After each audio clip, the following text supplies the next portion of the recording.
السلام علیکم ورحمۃ اللہ۔ وعلیکم السلام ورحمۃ اللہ۔ جاوید بھائی کیسے ہیں آپ؟ اللہ کا شکر ہے۔ کیا حال ہے بھائی، ٹھیک ہیں آپ؟ اللہ کا شکر ہے جاوید بھائی۔ اچھا، آپ لوگوں سے کچھ میں سوال کروں گا اور یہ تھوڑے بڑے سوال ہیں، جی بس کوشش کریں آپ لوگ جواب دینے کی، ورنہ اگر کہیں آپ پھنسیں گے تو میں ہاں دوں گا جواب انشاءاللہ۔ اچھا، سب سے پہلے بھائی میں آپ سے معلوم کروں گا کہ ہمارے مذہب اسلام کے اندر بھی اور دیگر مذاہب کے اندر بھی سب کے کان وغیرہ چھیدے ہوتے ہیں اکثر، تو یہ کان جو چھیدے گئے ہیں سب سے پہلے ابتدا کہاں سے ہوئی ہے اور یہ کس کی سنت کہلاتے ہیں کان چھیدنا، کس خاتون کی؟ یہ حضرت حضرہ حضرت حاجرہ، بالکل ٹھیک ہے، حضرت حاجرہ کی یہ سنت ہے اور سب سے پہلے کان انہی کے چھیدے گئے ہیں، تبھی سے کیا ہے کان چھیدنے کی یہ ابتدا چل چکی ہے۔ اچھا، چلیے سوال جواب آپ نے دے دیا۔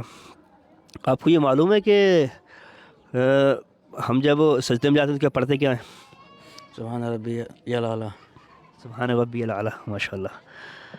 اچھا قاری صاحب، جی جی ماشاء اللہ حافظ قرآن ہیں آپ، تو قرآن کے تعلق سے ایک سوال ہم آپ سے کرتے ہیں۔ اس ٹائم قرآن بہت پڑھا جا رہا ہے، رمضان قریب ہے ماشاء اللہ، رمضان خوب دورہ ہو رہی ہیں۔ بالکل بالکل۔ قرآن مقدس کی کس سورہ کے اندر اللہ رب العزت نے آقا صلی اللہ علیہ وسلم کے اوپر درود پاک پڑھنے کا حکم دیا ہے؟ قرآن عظیم کی کس صورت میں درود پاک پڑھنے کا حکم فرمایا ہے؟ ٹھیک، قرآن عظیم کے اندر جس صورت میں درود پاک پڑھنے کا حکم آیا ہے وہ سورہ احزاب ہے۔ سورہ احزاب، ماشاء اللہ، بالکل ٹھیک۔ قرآن مقدس کی وہ سورہ احزاب ہے جس کے اندر قرآن آقا صلی اللہ علیہ وسلم کے اوپر درود پاک پڑھنے کا حکم آیا ہے۔ اچھا بھائی، ہم نے یہ دیکھا کچھ لوگ کیا کرتے ہیں کہ کھانا کھاتے ہیں فوراً سو جاتے ہیں، کچھ بولتے ہیں کھانا کھا کے تھوڑا کم سے کم 40 قدم ٹہل لیا کرو، تو کھانا کھا کر ایک دم سونے سے کیا کوئی نقصان ہوتا ہے یا مطلب سو سکتے ہو، ایسا کوئی کچھ سنا ہے آپ نے اس کے تعلق سے؟ جی حضرت ہمارے آقا نے فرمایا ہے، ارشاد فرمایا ہے کہ جو لوگ کھانا کھا کر ڈائریکٹ سو جاتے ہیں ان کے دل سخت ہو جاتے ہیں۔ ماشاء اللہ، بالکل ٹھیک، ماشاء اللہ، بالکل ٹھیک، نوجوان ہے ماشاء اللہ۔ بالکل صحیح ہے کہ آقا صلی اللہ علیہ وسلم نے ارشاد فرمایا ہے جو لوگ کھانا کھا کر اسی وقت سو جاتے ہیں تو ان کے دل پھر سخت ہونے لگتے ہیں۔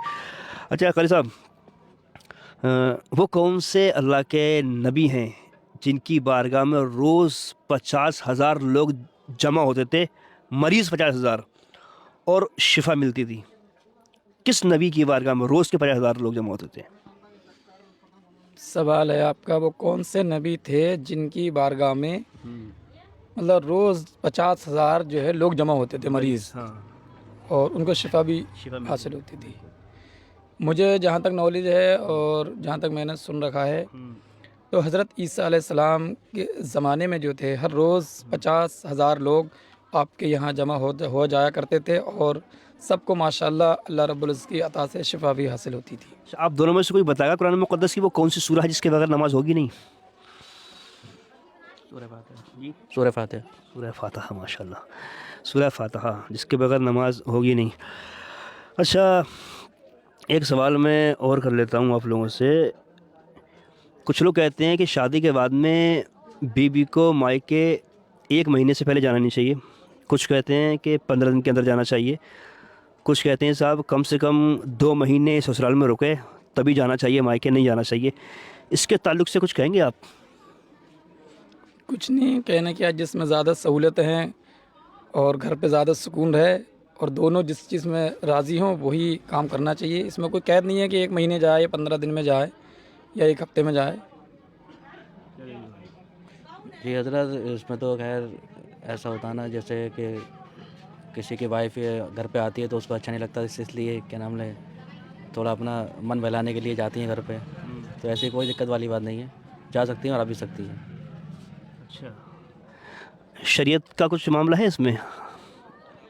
شریعت میں تو یہی ہے کہ جس میں زیادہ سکون ہو اور شوہر کی نافرمانی نہ ہو اس سے بچنا چاہیے۔ بالکل ٹھیک ہے۔ دیکھیے یہ افواہیں ہیں، ہے نا، افواہیں ہیں یہ، اور غلط فہمیاں ہیں عوام کے اندر۔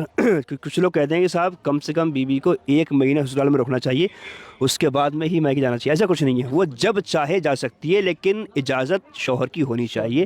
شوہر کے بغیر اجازت بیوی مائکے نہیں جا سکتی، نہیں جانا چاہیے۔ جو جاتی ہے بہت بڑی گناہ گار ہے وہ، بغیر شوہر کی اجازت کے۔ شوہر کی اجازت کے بغیر بس۔ اچھا، بس ایک سوال میں آپ سے آخری اور کرتا ہوں، وہ کون سی ایسی نماز ہے جس کے آخری رکعت میں 4 سجدے کیے جاتے ہیں؟ کون سے نماز ہے؟ ذہن لگائیں گے تو پہنچ جائیں گے. کس نماز کے آخر میں 4 سجدے کیے جاتے ہیں؟ حضرت پتہ نہیں ہے. اشارہ کر دوں؟ چلیے مان لیں آپ فرض نماز.